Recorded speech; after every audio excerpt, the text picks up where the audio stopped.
Assalamualaikum warahmatullahi wabarakatuh. Selamat datang di Fadilah Sholawat TV channel.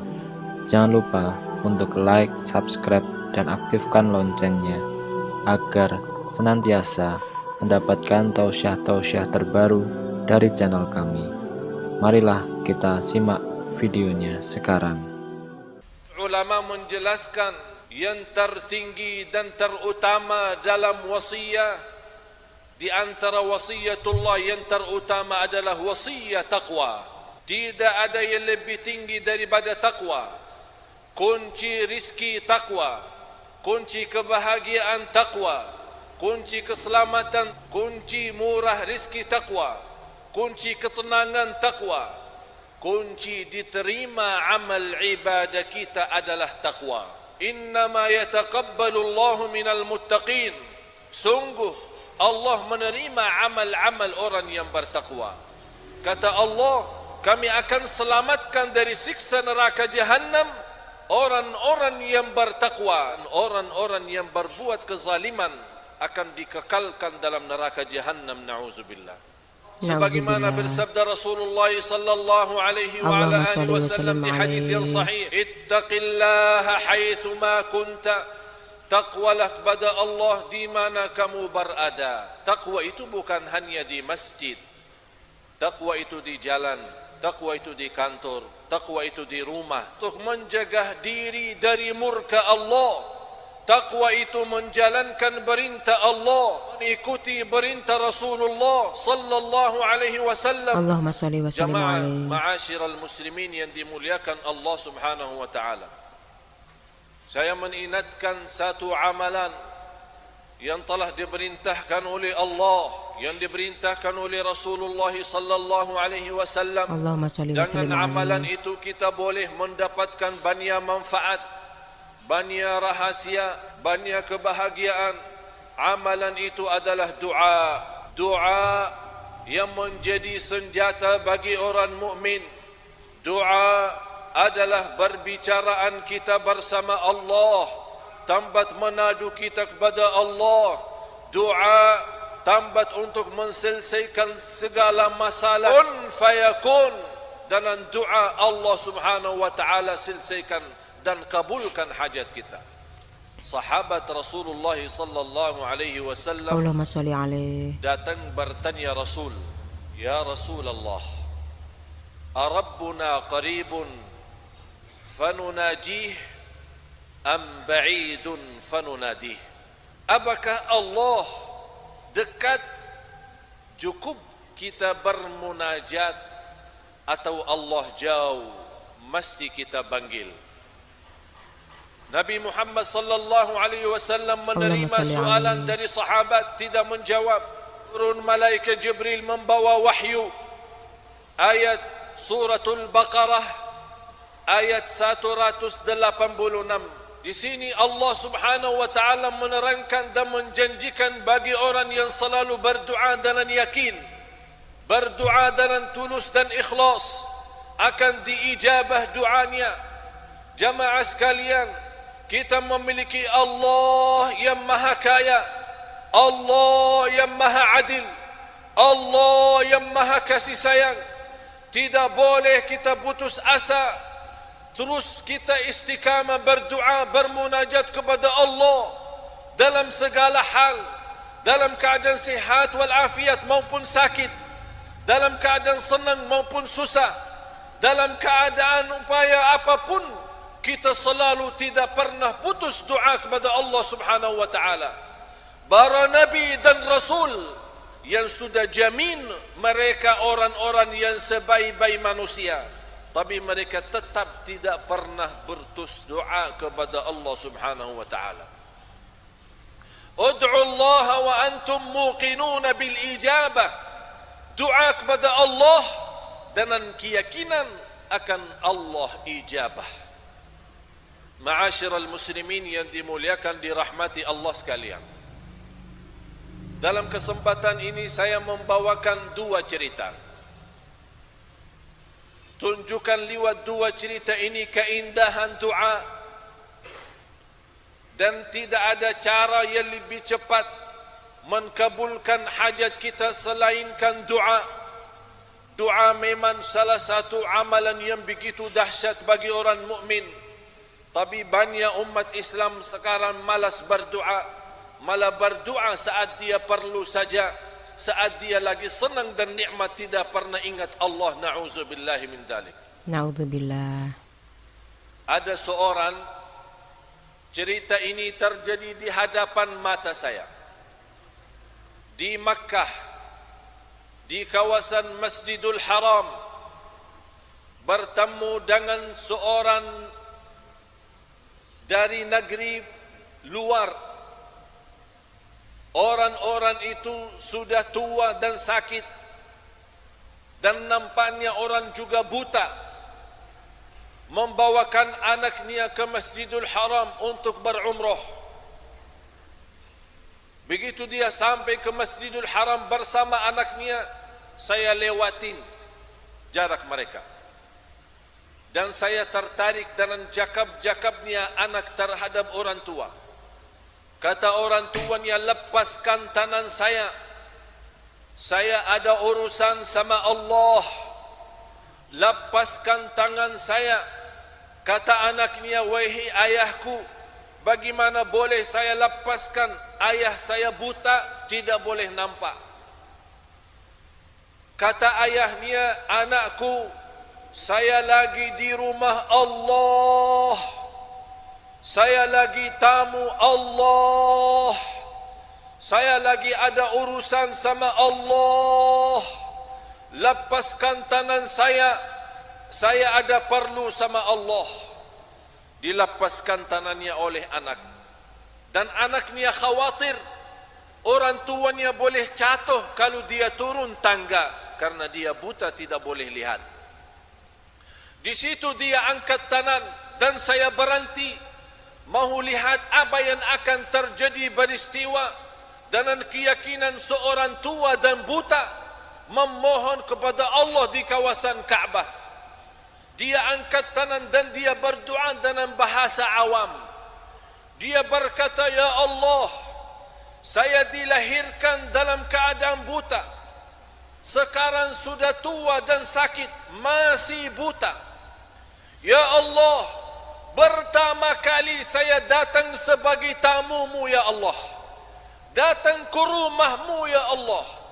Saya punya keinginan dan harapan, walaupun satu kali saja saya ingin nampak Ka'bahmu.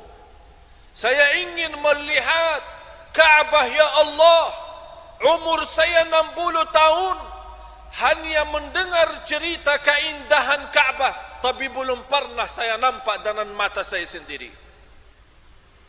Dengan doa yang segitu tulus dan ikhlas, bermunajat kepada Allah, dan dia berkata, ya Allah, saya tidak akan keluar dari Masjidul Haram sampai engkau berikan saya kesempatan nampak Al-Ka'bah yang indah.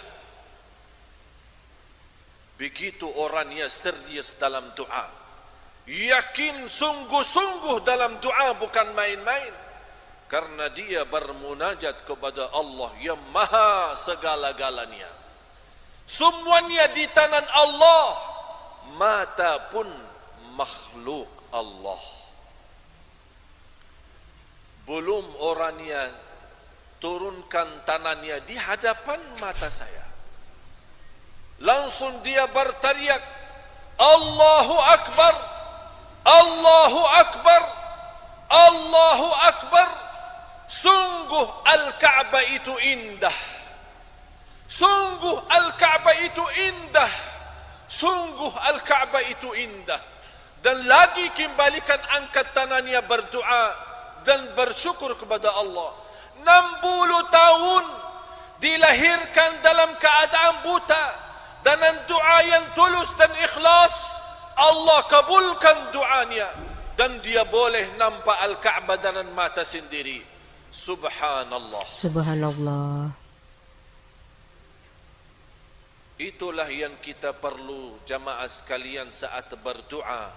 Kita yakin selepas doa kita, hajat kita sudah dikabulkan oleh Allah.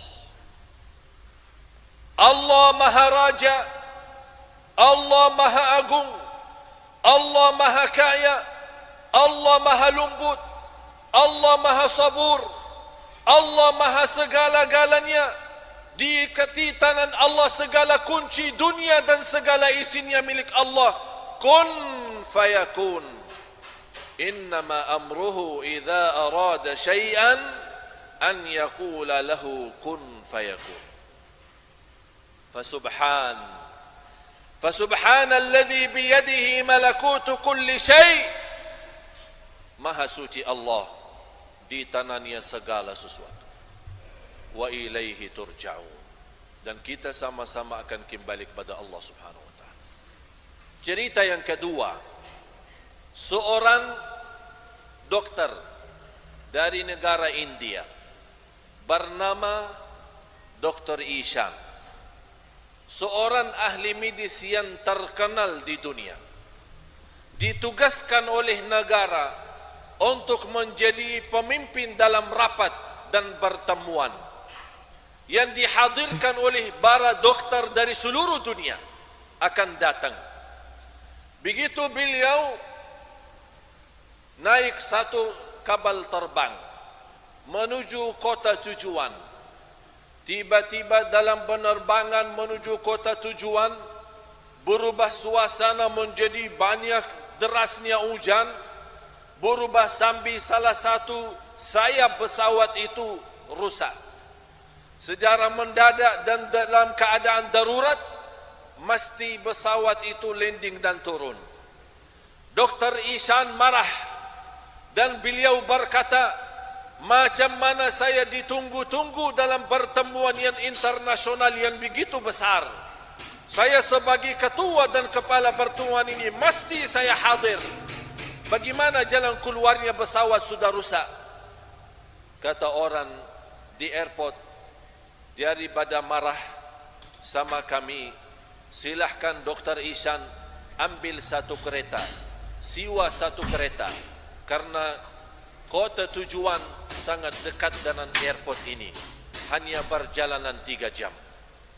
Dibawa oleh Dr. Ishan, sewa satu kereta, kemudian berjalan menuju kota tujuan.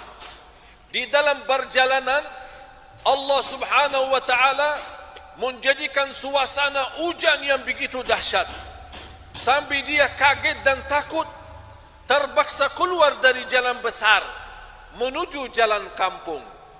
Tersesat di dalam perjalanan, dia merasa sudah salah jalan, mau kemana lagi? Dia mencari tempat istirahat, bertemu di pinggir jalan sebuah rumah. Satu rumah nampaknya rumah orang miskin.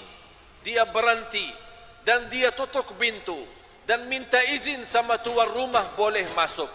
Dibukakan pintu seorang ibu yang sudah tua dan sakit. Kata ibu, silahkan, sepertinya orang kamu ini orang jauh, silahkan masuk, silahkan minum dan makan. Orang Dr. Ishan masuk, kemudian dia beristirahat dan dia berfikir macam mana boleh untuk melanjut perjalanan.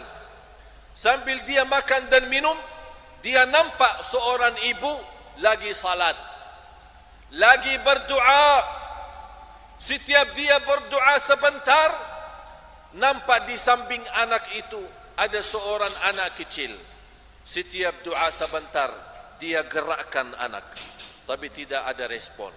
Doa lagi, gerakkan anak, tidak jawab. Doa lagi, gerakkan anak sampai 3 kali, tidak bergerak sama sekali anak itu. Begitu dia lepas doa, Dr. Ishan memanggil, maaf wahai ibu, ini anak siapa? Saya terharu dengan doa ibu. Begitu doanya ikhlas luar biasa. Kenapa anak itu? Macam mana keadaan? Kata ibu, ini cucu saya.